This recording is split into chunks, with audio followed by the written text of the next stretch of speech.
Hello बच्चों, विद्या वाहिनी channel में आप सबका स्वागत। मैं संजीवनी शिंदे आज लेकर आई हूँ आपकी पाठ्य पुस्तक सुलभ भारती से पाठ क्रमांक 8। पाठ का नाम है पूर्ण विश्राम और इसके लेखक है सत्यकाम विद्यालंकार। देखेंगे हम इस पाठ में लेखक क्या कहना चाहते हैं। उसके पहले हम देखेंगे लेखक का परिचय। लेखक का जन्म, लेखक यानी सत्यकाम विद्यालंकार जी का जन्म 1935 लाहौर में हुआ। आज सफल संपादक, लेखक और कवि है। यानी लेखक आज के वर्तमान स्थिति में एक सफल संपादक है, लेखक है और कवि है। सरल सुबोध भाषा और रोचक बोधगम्य शैली आपके लेखन की विशेषताएं है। लेखन व्यावहारिक है। आपने व्यक्तित्व और चरित्र निर्माण पर अधिक बल दिया है। इनकी कृतियाँ यानी उन्होंने क्या क्या साहित्य लिखा है। स्वतंत्रता पूर्व चरित्र निर्माण, मानसिक शक्ति के चमत्कार, सफल जीवन लेख संग्रह, वीर सावरकर, वीर शिवाजी, सरदार पटेल, महात्मा गांधी जीवन चरित्र आदि का लेख और लेखन उन्होंने किया है। अब देखेंगे हम लेखक गद्य संबंधी क्या जानकारी देते हैं।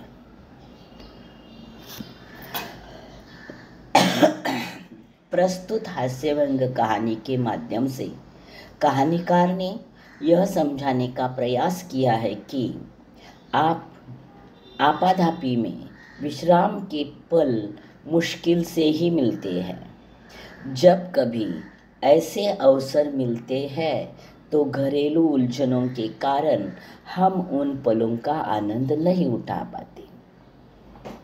लेखक ने इस पाठ में यह कहा है कि हमें हमेशा अपने जीवन में भागदौड़ से जीवन जीना पड़ता है। इस भागदौड़ में मुश्किल से हमें विश्राम के पल मिलते हैं, लेकिन उस वक्त भी अगर हम घर की चिंताओं में घिरे हुए हैं तो हम यह विश्राम नहीं कर पाते। और इसीलिए लेखक का कहना है कि उलझनों में ना उलझाकर विश्राम का आनंद लेना हमारा कर्तव्य है। और इसीलिए पूर्ण विश्राम इस शीर्षक के नाम पर उन्होंने जो करारा व्यंग दिखाया है, हास्य व्यंग पर कहानी लिखी है, उसे हमें पढ़ना है। पढ़ते पढ़ते आगे जाएंगे और देखेंगे कि लेखक क्या समझाना चाहते हैं।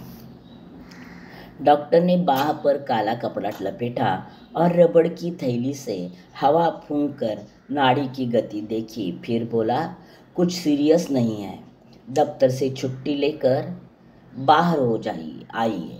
विश्राम आपको पूर्ण निरोग कर देगा, लेकिन विश्राम भी पूर्ण होना चाहिए। तो पत्नी बड़ी प्रसन्न हुई। लेखक किसी कारण डॉक्टर के पास गए थे तो लेखक उनका ब्लड प्रेशर चेक करते हैं। जैसे काला कपड़ा लपेटकर, रबड़ की थैली से हवा फूंककर वह ब्लड प्रेशर चेक करते हैं। ब्लड प्रेशर इतना भी ज़्यादा ज़्यादा नहीं होगा, इसीलिए डॉक्टर कहते हैं कि सब कुछ ठीक है, लेकिन 1-2 दिन आराम की ज़रूरत है। आप ऐसा कीजिए कि 1-2 दिन के लिए कहीं बाहर जाइए और पूरा आराम कीजिए। यह वाक्य बहुत महत्वपूर्ण है कि विश्राम भी पूर्ण होना चाहिए और पूर्ण विश्राम होना जरूरी है। यह वाक्य जब पत्नी सुनती है तो उसे बहुत खुशी होती है। घर आकर श्रीमती जी से कह दिया, जुहू की तैयारी कर लो, हम 2 दिन पूर्ण विश्राम करेंगे। लेखक ने घर आते ही अपनी पत्नी को बोला कि तुम तैयारी करो, हम जुहू जाएंगे और 2 दिन पूरा आराम करके आएंगे। अब देखो, जुहू जाने की तैयारी कर रहे हैं। क्या क्या साथ में लेते हैं आराम करने के लिए जा रहे हैं या महीने का काम निपटाने के लिए जा रहे हैं, ऐसा लगता है। देखेंगे आगे। एक दिन बाद पूर्णिमा भी थी। चांदनी रात का मज़ा जुहू पर ही है। एक दिन पहले आधी रात से ही उन्होंने तैयारी शुरू कर दी। 2 बजे का अलार्म बेल लग गया। स्वयं वह 2 से पहले ही उठ बैठी और कुछ नोट करने लगी। 2 दिन बाद पूर्णिमा थी, तब वह जाने वाले थे, लेकिन उसकी तैयारी करने के लिए उसने रात के 2 बजे का अलार्म लगाया है और वो बजने के पहले ही खुद उठी है और कुछ नोट बनवा रही है कि क्या क्या लेना है, क्या क्या रखना है, क्या पैक करना है, घर की कौन कौन सी व्यवस्था देखनी है, वो सब वो नोट कर रही है। श्रीमती जी ने इन सब कामों की सूची बनाकर मेरे हाथ में दी। यानी जाने के पहले क्या क्या काम करने हैं उसकी एक सूची बनाती है और वह अपने पति को देती है। लेखक कहते हैं कि वह मेरे हाथ में आने के बाद मैं देखता हूँ और तुरंत काम में लग जाता हूँ। गैरेज में पहुंचकर श्रीमती जी ने मोटार में हवा भरने की पिचकारी, ट्यूबवेल, रबड़ सॉल्यूशन, 1 गैलन इंजन ऑयल आदि आदि चीज़ें और भी कुछ थी। यानी इस प्रकार बहुत कुछ मंगाया था। उसमें जैसे कि गाड़ी जो लेकर जाने वाले तो गाड़ी में कुछ प्रॉब्लम आ जाए तो खुद सॉल्व करेंगे, ऐसी सारी चीज़ें थी कि हवा की पिचकारी थी, ट्यूबवेल था, रबड़ सॉल्यूशन था, गैलन इंजन था, 1 गैलन भरा हुआ इंजन था, इंजन ऑयल था। इस प्रकार सब कुछ चीज़ें वह लेकर आते हैं। दिन भर दौड़ धूप करके पायधुनी से मिस्त्री लाया और दिन भर ये सब खरीदते पायधुनी गए। वहाँ से एक मिस्त्री को लेकर आए। किस लिए? सुबह से शाम हो गई मगर शाम तक 4 में से 2 खिड़कियों की चटकनियाँ भी नहीं कसी गई।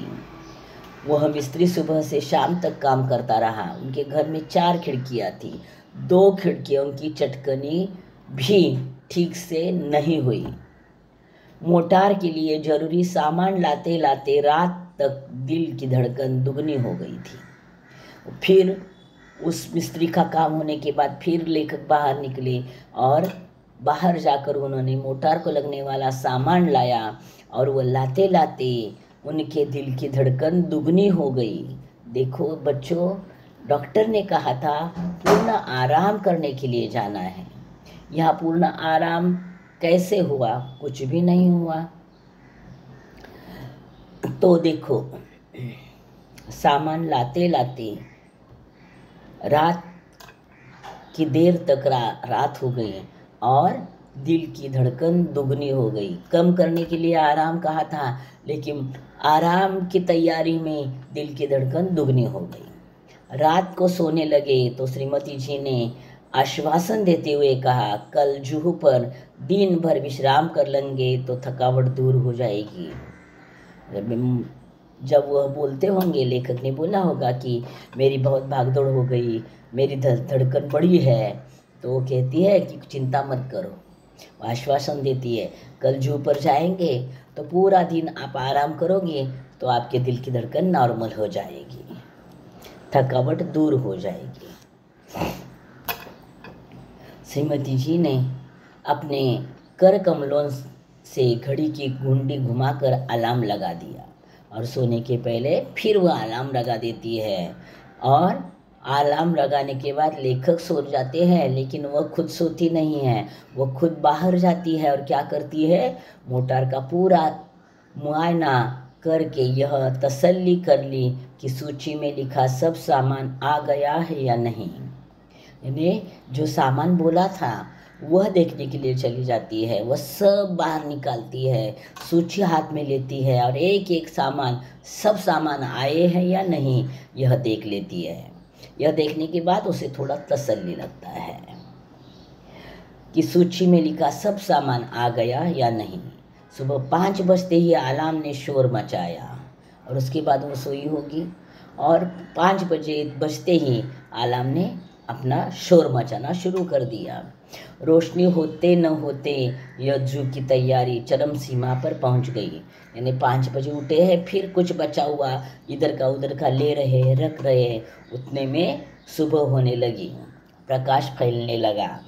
ऐसे में चरम सीमा पर थी, चरम सीमा यानी अंतिम टप्पे पर थी तैयारी, यानी होने ही आई थी, अब निकलना ही था। उतने में घर में चाय बनाकर पीकर हम निकलेंगे, यह सोचा होगा उन्होंने, और स्टोव में हवा भरी होगी। लेकिन स्टोव को भी आज ही बिगड़ना था, वह उसने धोखा देना था, हर मिनट में बुझने लगा, फिर शुरू करना, फिर बुझना उसका शुरू हो गया। तो देखो कि घर से पहले निकलने के पहले यह भी उनके नसीब में नहीं है कि वह खुद चाय पी कर निकले। आधा घंटा उसमें तेल भरने धौंकनी करने में चला गया। पहले लगता है कि तेल ख़त्म हुआ होगा, इसके लिए ऐसा करता होगा स्टोव, तो तेल भरा गया, फिर धौंकनी करने में आधा घंटा चला गया, लेकिन स्टोव कुछ चला नहीं। इसके लिए चाय का प्रोग्राम स्थगित कर दिया, यानी घर में चाय पीना उन्होंने स्थगित कर दिया। देखेंगे हम बाहर कहीं चाय पिएंगे, ऐसा सोचा। आखिर चाय का प्रोग्राम स्थगित कर दिया गया और हम दत्तचित्त हो तैयारी में जुट गए। दत्तचित्त यानी एकाग्रता भाव से, एकाग्रता भाव से तैयारी में जुट गए। जो भी थोड़ा सामान बचा था उसे पैक करने में लग गए। वाटरलू जाने से पहले नेपोलियन ने भी ऐसी तैयारी न की होगी। यानी वाटरलू पर जाने के लिए नेपोलियन निकला था तो भी उसने इतनी तैयारी नहीं की होगी। इतनी तैयारी हम दोनों मिलकर 2 दिन के लिए आराम करने के लिए जा रहे हैं, उसके लिए कर रहे हैं। ऐसी महत योजनाओं के संपन्न करने में हम पति पत्नी परस्पर सहयोग भावना से काम करने पर विश्वास रखते हैं। यानी ऐसी कोई भी घटना हो, आज 2 दिन के लिए बाहर जाना है या कोई घर में कोई नया कार्य करना है, तो दोनों में सहयोग भावना का से काम करेंगे, यह तय हो गया है। इसलिए लेखक कहते हैं, पत्नी मुझे सहयोग दे रही थी और मैं भी पत्नी को सहयोग दे रहा था। सहयोग भावना से काम करने पर विश्वास रखते हैं। सहयोग भावना से काम करने पर हम विश्वास रखते हैं। सहयोग भावना हमारे जीवन का मूल मंत्र है। यानी दोनों को एक दूसरे की मदद कर हर काम पूरा करना, यह उनके जीवन का मूल मंत्र है और उसे वह निभा रहे हैं। सहयोग मन वचन कर्म इन तीनों से होता है। यानी सहयोग मन से होना, वचन से होना और कर्म यानी कार्यों से होना जरूरी होता है। और वो इन तीनों बातों में सहयोग हम एक दूसरे को कर रहे थे। जीवन का यह मूल मंत्र मुझे भूला न था। यानी मैं इस मूल मंत्र को भूला नहीं था। श्रीमती जी मुझे मेरे कामों की याद दिलाने लगी और खुद काम करते करते वह अपने पति लेखक को भी याद दिला रही है कि ये ले लो, वो लिया क्या, वो रखा क्या, इस तरह। तो आगे जाकर क्या क्या याद दिलाते हैं देखो। मैं उनके उपकार के बदले उनकी चिंताओं में हाथ बटाने लगा और मैं उनकी चिंता कैसे कम की जाए इस पर मैं थोड़ा गौर से सोचने लगा। मैंने याद दिलाया, पूड़ियों के साथ मिर्ची का अचार जरूर रख लेना। यानी जो पूड़ियाँ तुम ले रही हो उसमें मिर्ची का अचार भी जरूर रख लेना। जैसे ही लेखक पत्नी को बोलते हैं कि तो पत्नी भी उनको 4 सूचनाएं देती क्या क्या लेना है। श्रीमती जी तुरंत बोली कि अचार तो रख लूँगी, पर तुम भी समाचार पत्र रखना न भूल जाना, मैंने अभी पढ़े नहीं हैं। ये वो कहती है कि हाँ मैं तो अचार ले लूँगी, लेकिन आप ये करो कि आप समाचार पत्र रख लो, क्योंकि आज के समाचार पत्र मैंने पढ़े नहीं हैं। तो वहाँ जाने के बाद क्या करूँगी, आराम के साथ समाचार पत्र पढ़ लूँगी।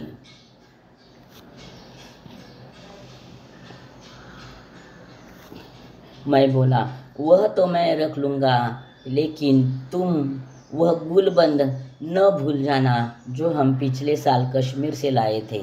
जूह पर बड़ी सर्द हवा चलती है।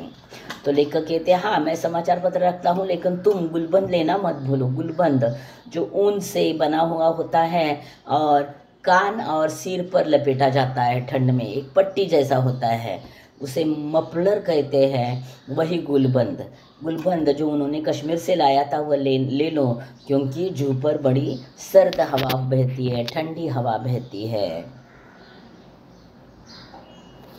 गुलबंद तो रख लूँगी, लेकिन तुम कहीं बेदिंग सूट रखना न भूल जाना, नहीं तो नहाना धरा पर जाएगा। बेदिंग सूट यानी स्विमिंग कॉस्ट्यूम जो होते हैं वह, स्विमिंग सूट जो होता है वह लेना मत भूलो, नहीं तो नहाना धरा पर जाएगा, यानी नहाना कैंसिल हो जाएगा।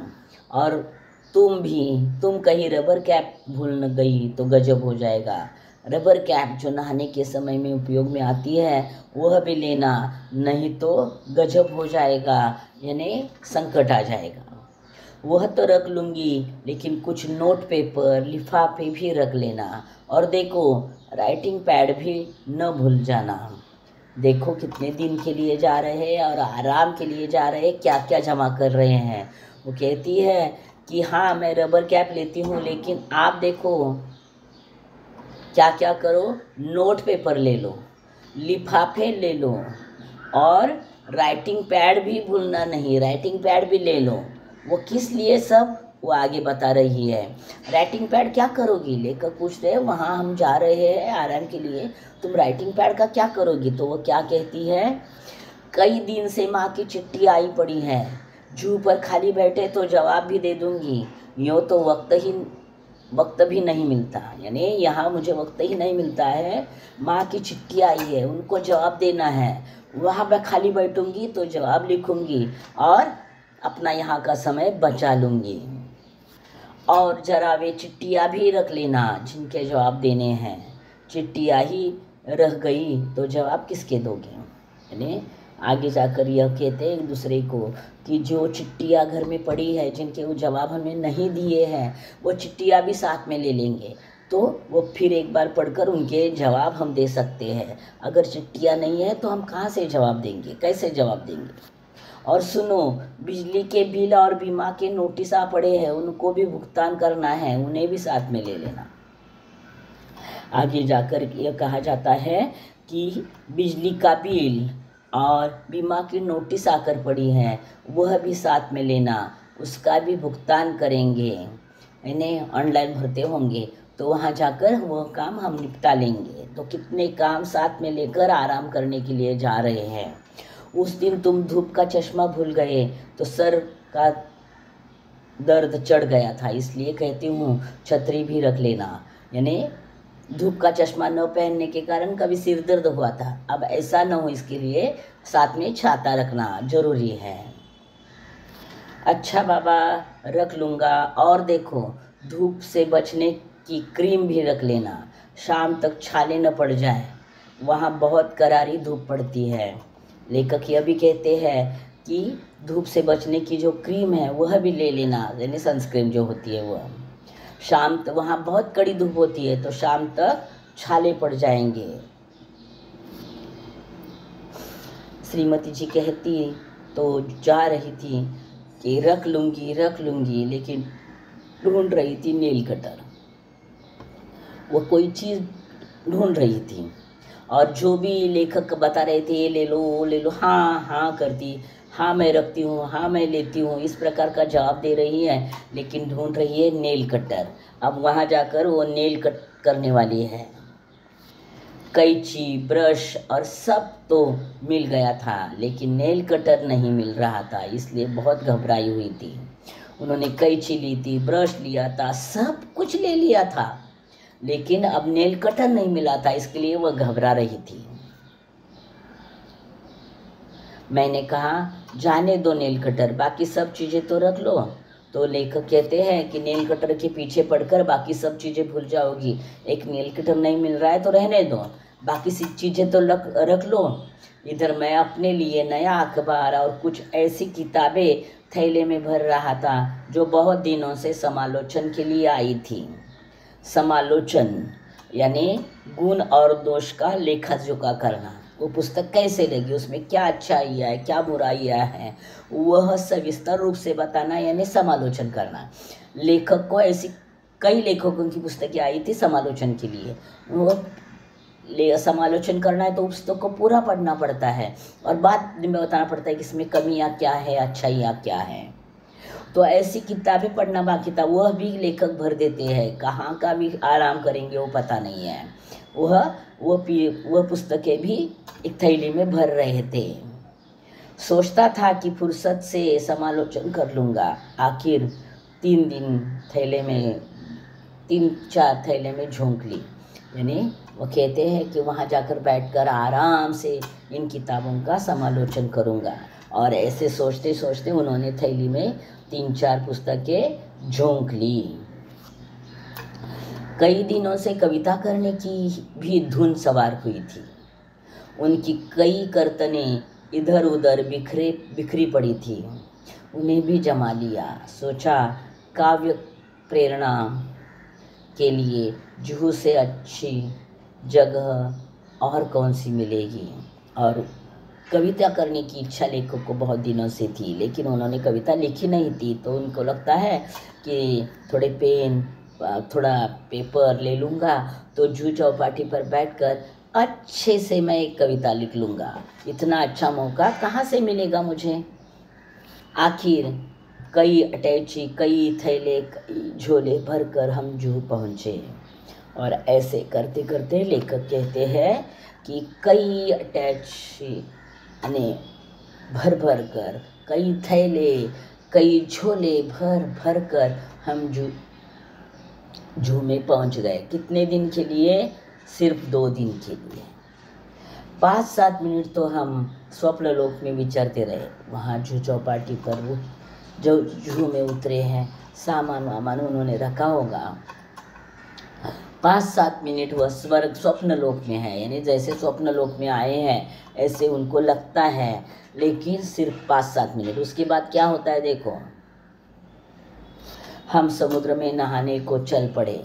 अब लेखक कहते हैं हम समुद्र में नहाने के लिए चल पड़े। तो क्या होता है, समुद्र तट पर और लोग भी नहा रहे थे। एक ऊंची लहर ने आकर हम दोनों को ढंक लिया। लहर की उस थपेड़ से न जाने श्रीमती जी की मस्तिष्क में क्या नई स्फूर्ति आ गई कि उन्होंने मुझसे पूछा। जब वह किनारे पर पहुँचे हैं तो एक लहर आई और दोनों को चपेट मारकर चली गई। लेखक कहते हैं उस लहर की चपेट में आने के बाद मेरी पत्नी के मस्तिष्क में क्या स्फूर्ति जागृत हुई पता नहीं। तुम्हें याद है? और वह मुझे पूछने लगी, तुम्हें याद है बरामदे की खिड़की तुमने अंदर से बंद कर दिया था या नहीं? वो पूछती है कि बरामदे की खिड़की तुमने बंद कर दी थी तो अंदर से उसकी चटखनी लगाई है या नहीं? मैं कह उठा, मुझे तो कुछ याद नहीं पड़ता। लेखक कहते हैं हाँ मैंने किया था, लेकिन अभी मुझे कुछ भी याद नहीं है कि अंदर से मैंने चिटकनी लगाई थी या नहीं लगाई थी, यह मुझे याद नहीं है। अगर वह बंद नहीं हुई और खुली ही रह गई तो क्या होगा? कहते कहते श्रीमती जी के चेहरे का रंग पीला पड़ गया। यानी रंग पीला पड़ना यानी घबरा जाना। वो घबरा जाती है। वह कहती है कि अगर अंदर से चिटकनी नहीं लगाई है तो दरवाज़ा खिड़की का खुल जाएगा, और अगर खिड़की खुली रही तो क्या क्या होगा। यह बुरी बातें उसके दिमाग में आने लगी। मैंने कहा चलो छोड़ो अब इन चिंताओं को, जो होना होगा हो जाएगा। लेखक कहते हैं वो चिंता मत करो, जो होना है हो जाएगा, लेकिन अभी वर्तमान में जो हमारे सामने इतनी अच्छा सौंदर्य है उसको हम निभाते रहेंगे, उसका आनंद हम लुटाते रहेंगे। मेरी बात से तो उनकी आंखों में आंसुओं का समुद्र ही बह पड़ा। जब मैंने कहा छोड़ दो उन चिंताओं को और मजा लो जो सामने दिख रहा है उसका, तो इन बातों से लेखक कहते हैं कि मेरी पत्नी की आंखों में आंसुओं का समुद्र बहने लगा। उनके कांपते होठों पर यही शब्द थे, अब क्या होगा। वह चिंता से कांप रही थी और बोलती है कि अब कैसे होगा, क्या होगा, और अगर खिड़कियां खुली रह गई होगी तो घर का क्या होगा, अगर खिड़कियां खुली है तो घर का क्या होगा। यह सवाल उसके दिमाग को बार बार टकरा रहा है।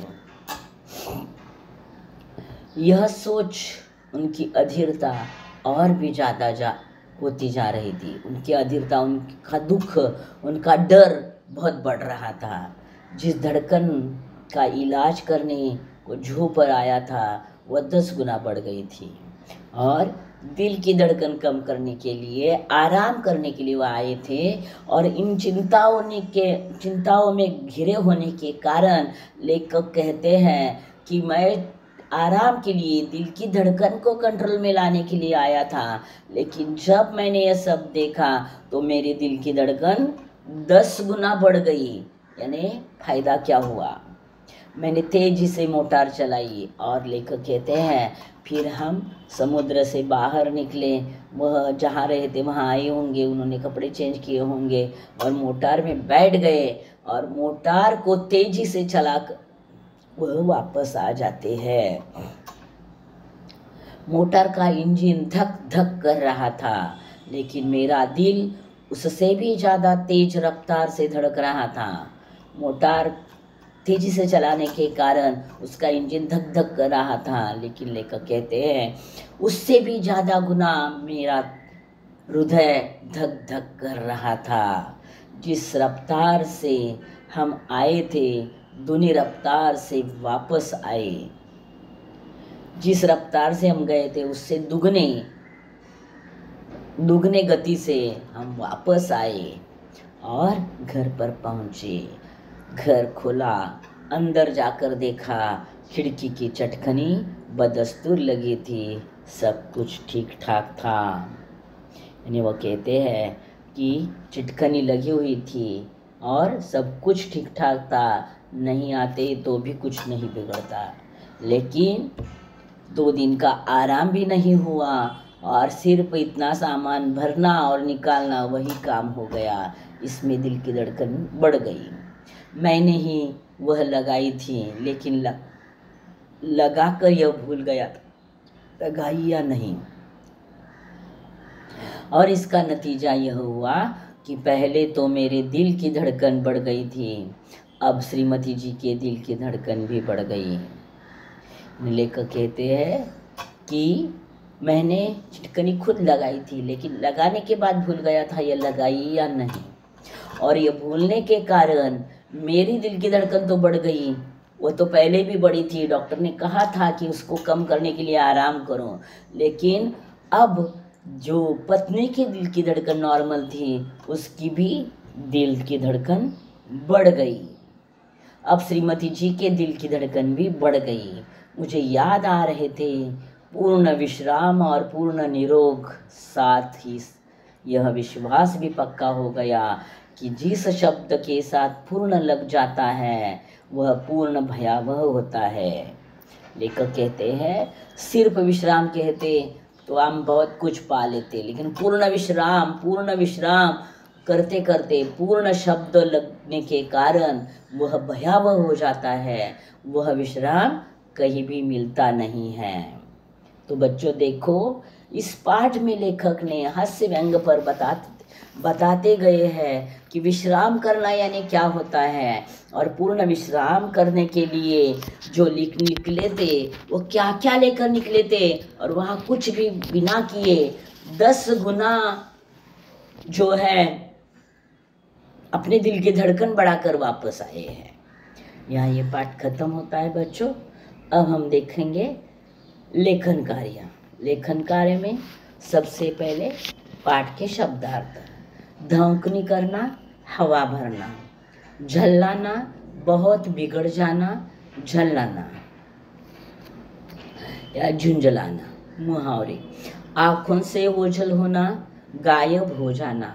हाथ बटाना, सहायता करना। चेहरे का रंग पीला पड़ना, घबरा जाना।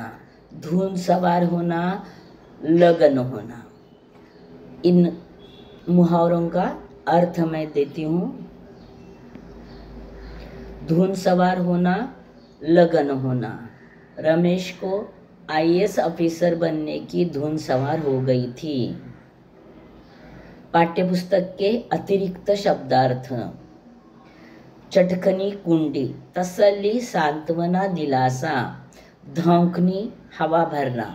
चरम सीमा, आखिरी हद।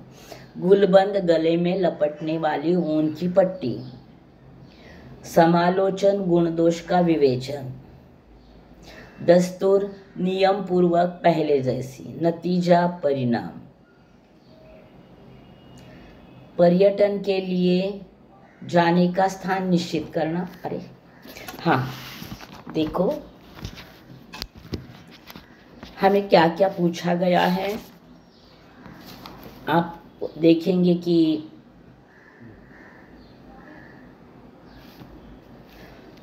मौलिक सृजन में पर्यटन स्थलों पर सैर करने के लिए जाते समय बरतनी जाने वाली सावधानियों की सूची। तो सूची क्या क्या है? पर्यटन के लिए कौन से स्थान पर जाना, यह पहले निश्चित करना। वहाँ तक कैसे जाना चाहिए, यह निश्चित करना। वहाँ के वातावरण और हवामान की जानकारी प्राप्त कर बाकी कपड़े लत्ते के बारे में सोचना। वहाँ के हवामान अनुसार कपड़ों की तैयारी करना। उसके बाद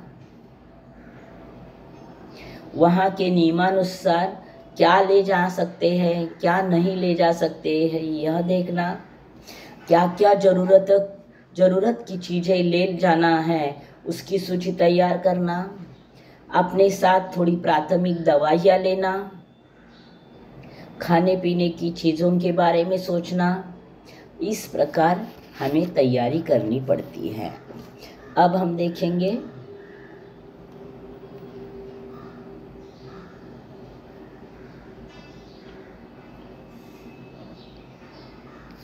जो आपको कहा गया है। दूरदर्शन, रेडियो, यूट्यूब पर हास्य कविता सुनो और सुनाओ। हास्य कविता मैंने यूट्यूब पर से ही ली है, तो देखो थोड़ा। लाला जी ने केला खाया, केला खा के मुँह पिचकाया, मुँह पिचका कर तोंद फुला के एक कदम बढ़ाया। कदम के नीचे छिलका आया, लाला जी गिरे धड़म। हड्डी पसली दोनों टूटी, मुंह से निकला हाय राम हाय राम। इस प्रकार जो यूट्यूब पर से हास्य कविता ली है वह मैंने तुम्हें सुनाई है। अब देखेंगे हम यातायात के नियम।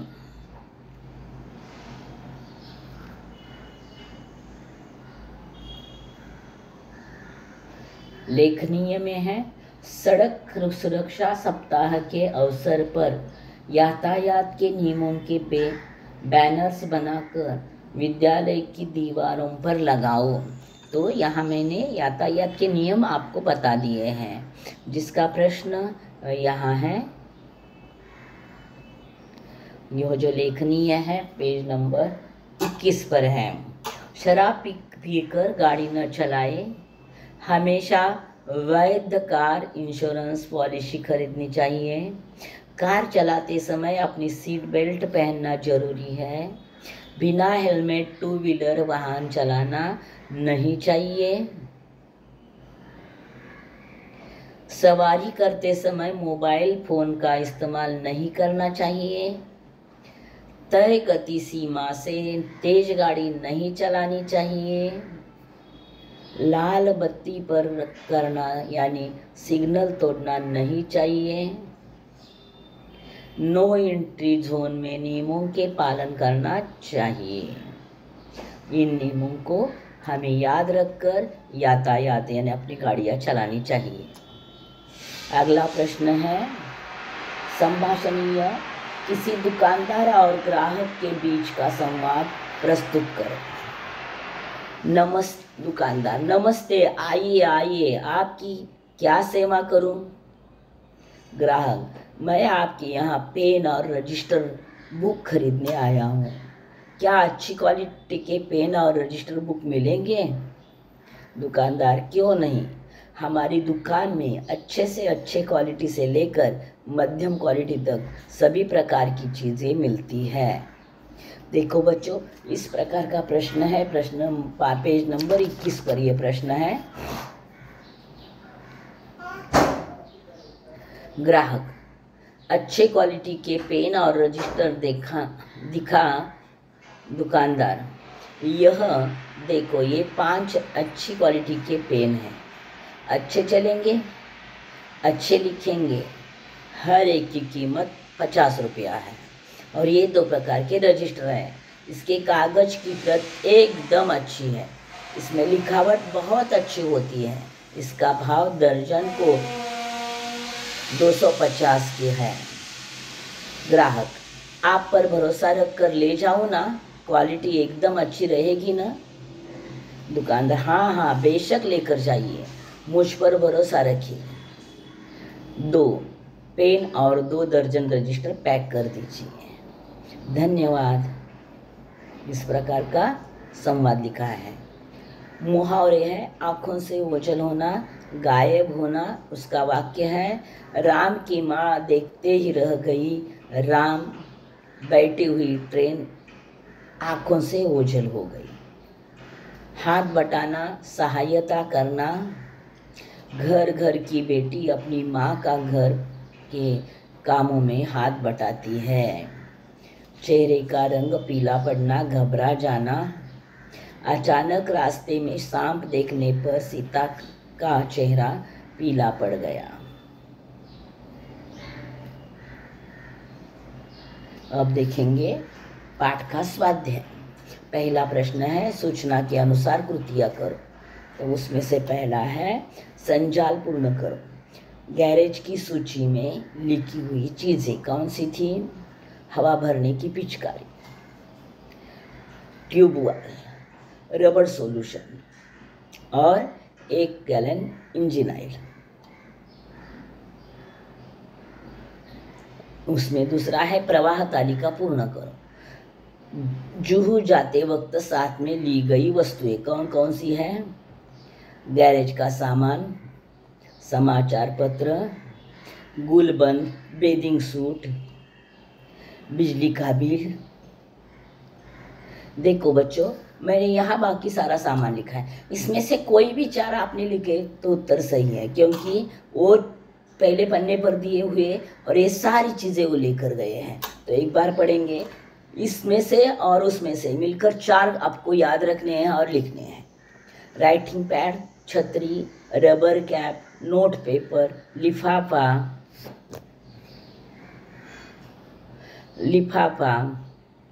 मिर्ची का अचार, पुड़िया, चिट्ठियाँ, बीमार नोटिस, धूप का चश्मा, कैंची, क्रीम, ब्रश, किताबें। इस प्रकार का सामान वो लेकर गए थे, वो याद रखना। उसके बाद पर्यायवाची शब्द लिखना है। ऐनक के लिए चश्मा, उपनेत्र, और रात के लिए रात्रि, निशा। अखबार के लिए समाचार पत्र, पत्रिका। घर के लिए निवास, भवन। गृह भी आएगा। अगला भाषा बिंदु। भाषा बिंदु का मतलब होता है व्याकरण का प्रश्न। यहाँ शब्द दिए हैं, निम्नलिखित समुच्चारित भिन्नार्थक शब्दों के अर्थ लिखो तथा उन शब्दों का अलग अलग वाक्यों में प्रयोग करो। वाक्यों में होना चाहिए यहाँ। हार, माला, पराजय। तो माला के लिए कैसा वाक्य बनेगा और पराजय के लिए कैसा वाक्य बनेगा वह बता रही हूँ, लेकिन हर जगह हार का उपयोग ही करूँगी। फूलों का हार भगवान को चढ़ाते हैं। पराजय, शक्तिशाली सेना कभी हार स्वीकार नहीं करती। दूसरा शब्द है वार, दीन, उसका अर्थ है दीन और आक्रमण। दीन, आज कौन सा वार है? आक्रमण। बंदर ने राजा की नाक पर वार किया। हल, समाधान। भूमि जोतने का साधन। समाधान, सोचते सोचते मेरी समस्या का हल निकल आया। दूसरा, भूमि जोतने का साधन, किसान हर दिन हल जोतता है। सीना, सिलाई काम और छाती। इसके वाक्य, सिलाई काम, फटे हुए कपड़े को तुरंत सीना चाहिए। छाती, सैनिक सीना तान कर सीमा पर तैनात रहते हैं। ज्वार, एक अनाज समुद्र के जल का उभार। एक अनाज, ज्वार की रोटी सेहत के लिए अच्छी होती है। समुद्र के जल का उभार, समुद्र में ज्वार भाटा तो चलता रहता है। अगला, सुमन, फूल अथवा अच्छा मन। फूल बगीचे में अनेक रंगों के सुमन खिलते हैं। अथवा अच्छा मन, बच्चा सुमन प्रवृत्ति का होता है। अथवा बच्चे सुमन प्रवृत्ति के होते हैं। अगला, पेज नंबर 22 पर एक पत्र दिया है, नमूना दिया है। उस नमूने के आधार पर पत्र लिखना है, जो मैंने अगली स्लाइड पर बताया है। दिनांक 3 सितंबर 2024। प्रति माननीय संपादक, महाद्वार रोड, कोल्हापुर। उनकी ईमेल आईडी।